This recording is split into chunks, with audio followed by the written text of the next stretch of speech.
All right, so this is what a buffet breakfast looks like in Israel. Lots of cheeses.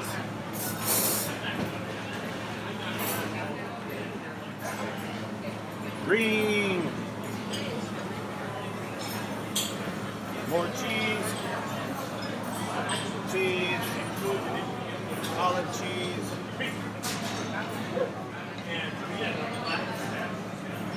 Some mozzarella cheese. Then you have your various oats, flaxseed, sesame, sunflower seeds, raisins. We have much more vegetable and salad heavy. Lots of olives and fish. That's right, fish for breakfast. Various kinds of fish. More olives. Various toppings and spreads here. Chocolate. Some fruits. Grapefruits. And peaches. Melons.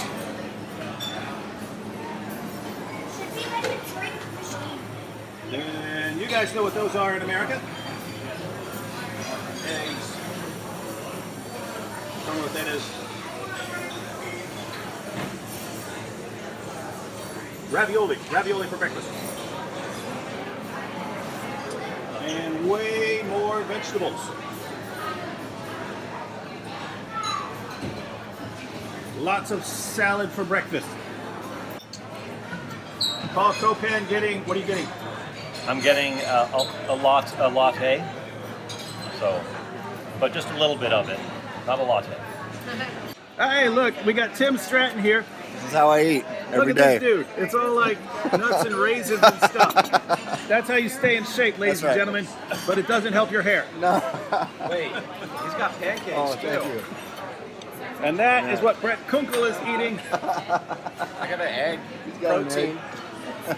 What's up, Act 17? Bobby Conway here. Stoked to be in Jerusalem, the Holy Land, and traveling with David Wood and another group of great apologists. We're just having a great time this week. I hope that you're enjoying the vlogs that David's putting together, and all the best. This is a great land right here. This is where it all happened, where the Lord died and rose again for our sins.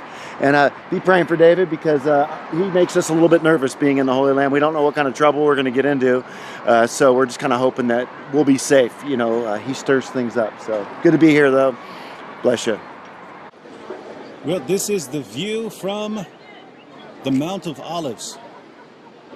After the destruction of the temple during the Roman wars, the Mount of Olives became a main pilgrimage site for Jews because they could overlook the temple area and weep for the destruction of the temple.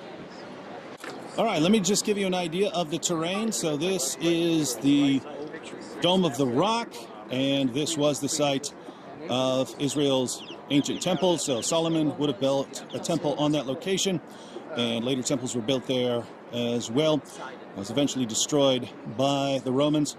Part of this wall goes back to Herod, part of it is newer. So this is the temple ground, looking over here from the Mount of Olives. Down here, this is the historic location of the Garden of Gethsemane, where Jesus was betrayed and the soldiers came to capture Jesus. Although no one can be positive about the location, but Gethsemane means oil press, and there are very, very old olive trees down here. But it's possible that it could have been a little bit north, would have been very close though, somewhere in this area. The western slope of the Mount of Olives is a cemetery. I'm not sure you can see. I'll try and zoom in. There are holes on the sides of these tombs that you can see there. Those are for placing candles in. The bodies are actually underneath in the ground, but those are for lighting candles. So the western side of the Mount of Olives is a cemetery, and then you have the Garden of Gethsemane. The valley in between here, this is the Kidron Valley, Jerusalem, there are three main valleys that are important to Jerusalem. On the east, so we're on the eastern side of Jerusalem, and it's the Kidron Valley that runs down here.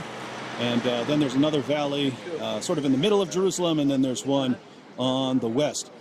Now, as far as what was Jerusalem during the time of David, that was actually over here. So this would have been the area of the city of David. And later, Jewish rulers sort of expanded northward and westward. So under Hezekiah, they expanded north, and then as history moves on, you see the city expanding north and west.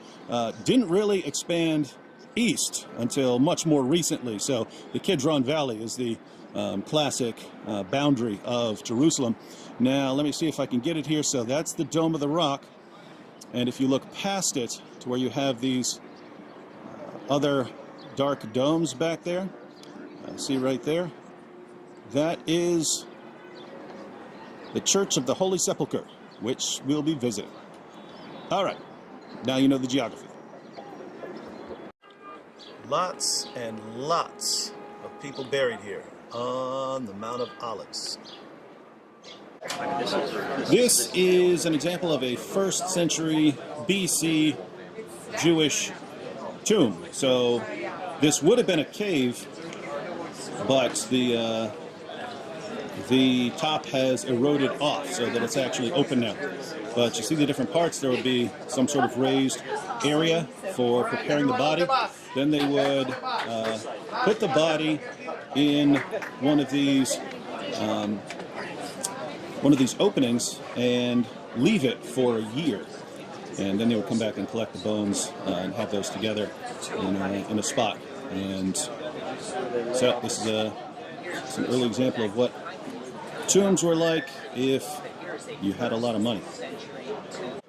These are ossuaries, where bones would be collected after the body's decomposed.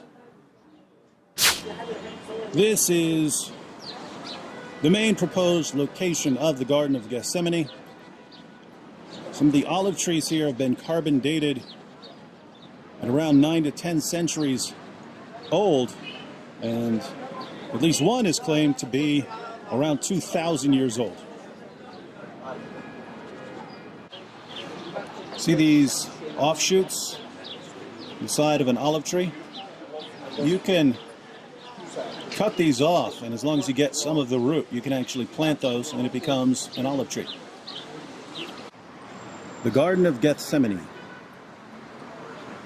So Jesus either came here with his disciples on the night he was betrayed, or somewhere very close by. This is where Jesus prayed. It's where his followers wouldn't even stay up watching for him. This is where Peter struck the servant of the high priest when they came to capture Jesus. This is where Jesus told Peter to put away his sword. And this is where they captured Jesus and took him to his trial. Now here's what's interesting. So, Garden of Gethsemane. This is where Jesus came with his disciples. Keep in mind, people in Jerusalem were looking for him. And he came here. But look how close he is to Jerusalem. So that's the Temple Mount. Why would he come here if he wanted to escape? He could have kept going east over the Mount of Olives and been safe in some place like Bethany.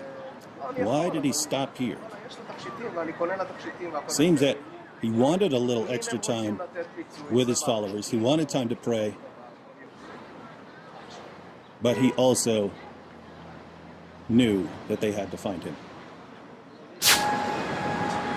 That's a pretty dope view. I'm looking up at the Mount of Olives from the city of David. Mount of Olives, very important in the New Testament. Jesus spent most of his time teaching in Galilee, but when he was in the Jerusalem area, he taught on the Mount of Olives. This is where Jesus wept for Jerusalem. This is where he prophesied the destruction of the temple. This is where he ascended into heaven.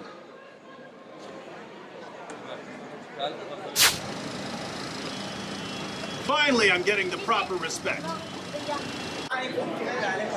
A Song of Ascents by David. I rejoiced when they said to me, "Let us go to the house of the Lord." Our feet stood within your gates, O Jerusalem. The built-up Jerusalem is like a city that is united together. Pray for the peace of Jerusalem. Those who love you will be serene. May there be peace within your wall, serenity within your palaces. For the sake of my brethren and my comrades, I shall speak of peace in your midst. For the sake of the house of the Lord, our God, I will request good for you. All right, so this is actually a model of Jerusalem. Here, obviously, we have the Temple Mount, and there we have the city. This is the Old City, and the Old City is separated by this wall. And over here, we have the City of David. So notice the City of David is actually outside what's called the Old City. And there was a reason the City of David would have been here, and the reason would be, there's your water. There's your water source, a brook that ran through the Kidron Valley. Up until very recently, this was all underground. It's finally being excavated. This is the City of David. But what's interesting is that even though it's hard to tell, this is actually the base of a wall. And then the wall actually cuts over this way, goes down under here. And yes, these are remains of a massive thick wall.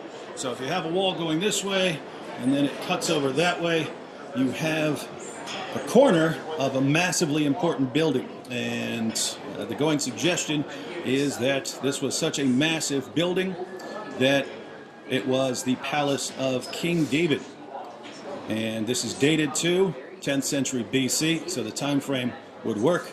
One thing I wanted to point out, notice that from this palace, you would be overlooking houses in the valley, where if someone were bathing on the roof, you would see her. Check this out. Again, this is only being excavated recently, but in the book of Jeremiah, we read, "And Zedekiah the king sent Jehukal the son of Shelemiah and Zephaniah the son of Maaseiah the priest to the prophet Jeremiah, saying, Pray now unto the Lord our God for us." This is interesting because they found a seal of Jehukal, son of Shelemiah. So, we know that was an actual guy. Hey, this is cool. Archaeologist is actually taking us down to the current dig site.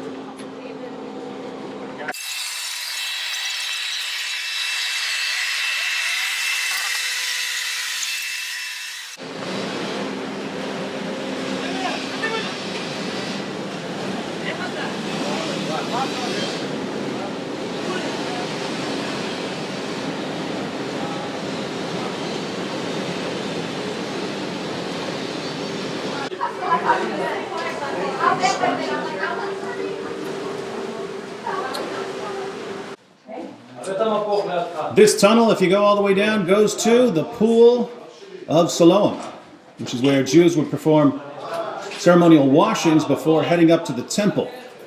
And obviously, if you had to get from that pool to the temple, there's going to be a road.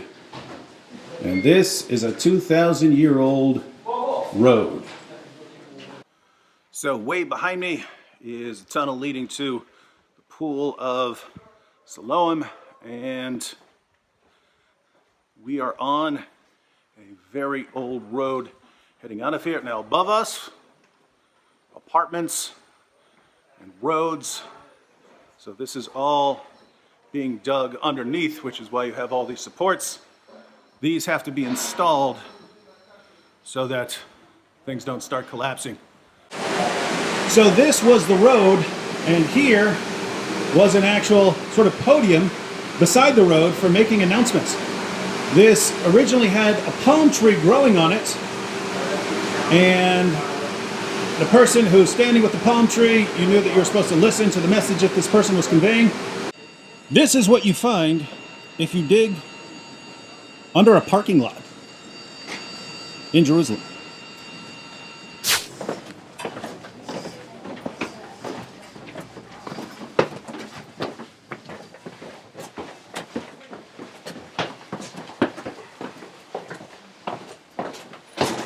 Calling now. Please wait a moment.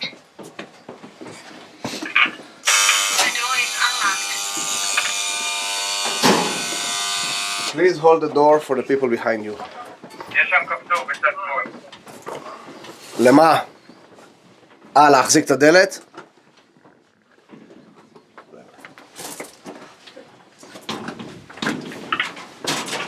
As you walk through to the tunnel, you will see that you step few steps and then you get out of the tunnel to the left because the foundations over here are the modern road above. We saw these foundations. They were drilled down without knowing they're drilling into the tunnel.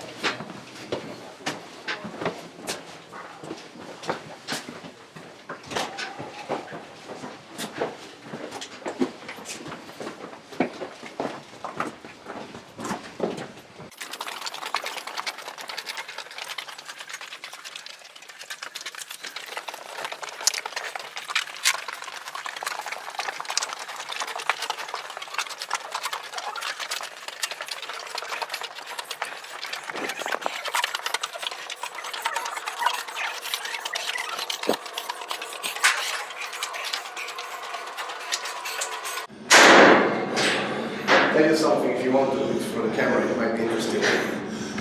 Water sister.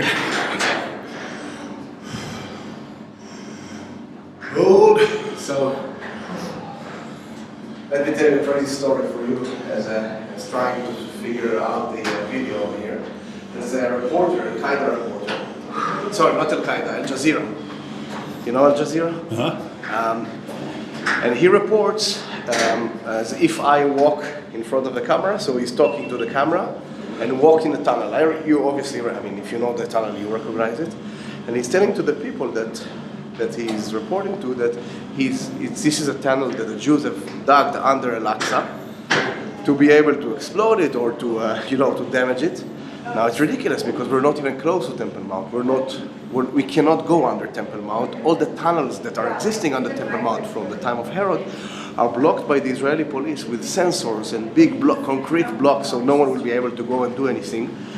And and that's really ridiculous. But no one knows when he goes into this tunnel. And you're living far away out of here, and you're not a tour guide, or you've never been here. You will just be living. So you're saying it's bad reporting? Bad? I would say it's false reporting, more than just bad. It's just a lie, And you can find it online, his report, it's funny.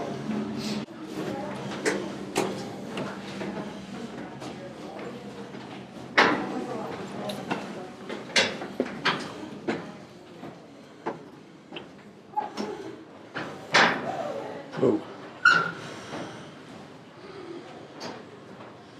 Foundations of the Western Wall.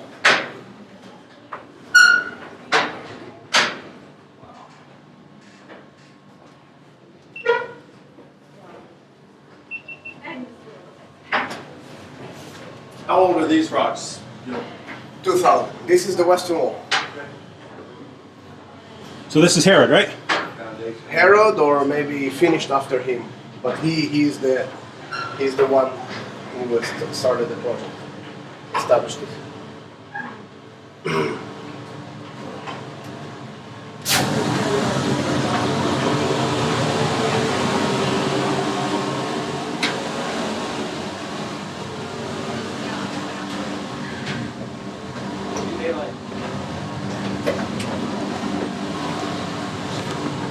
Wow.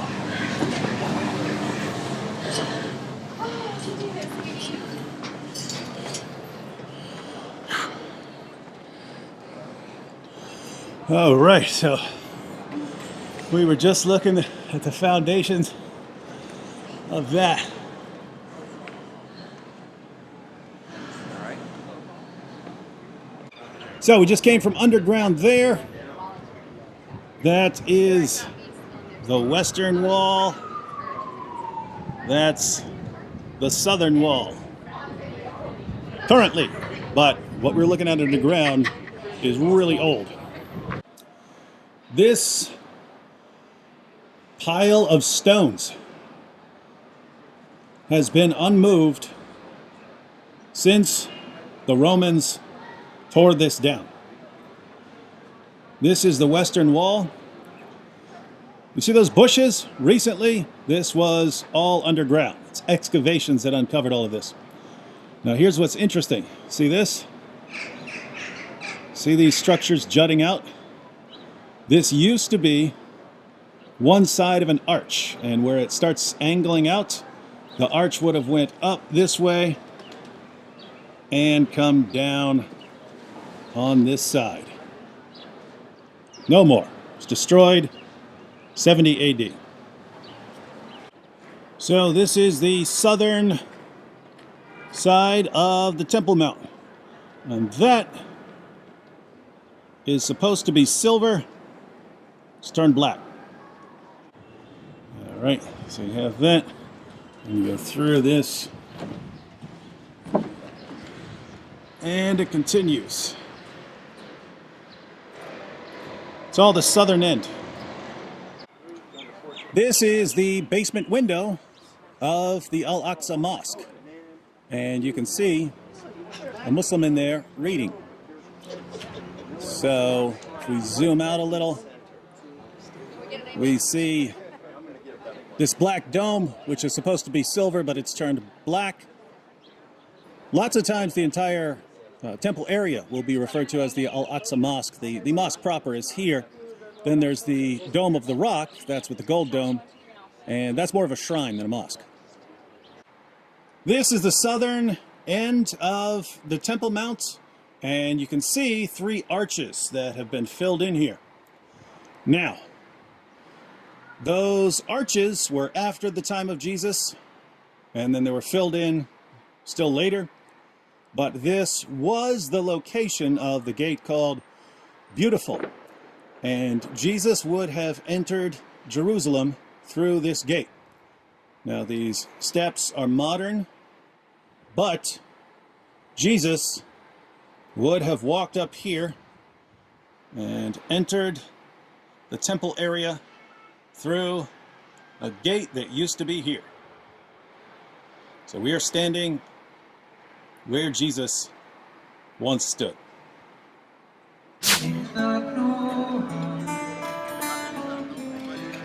Perhaps they'll listen now. They could not love you, but still your love was true. And when no hope was left inside on that starry, starry night, you took your life as lovers often do. But I could have told you, Vincent, this world was never meant for one as beautiful as you.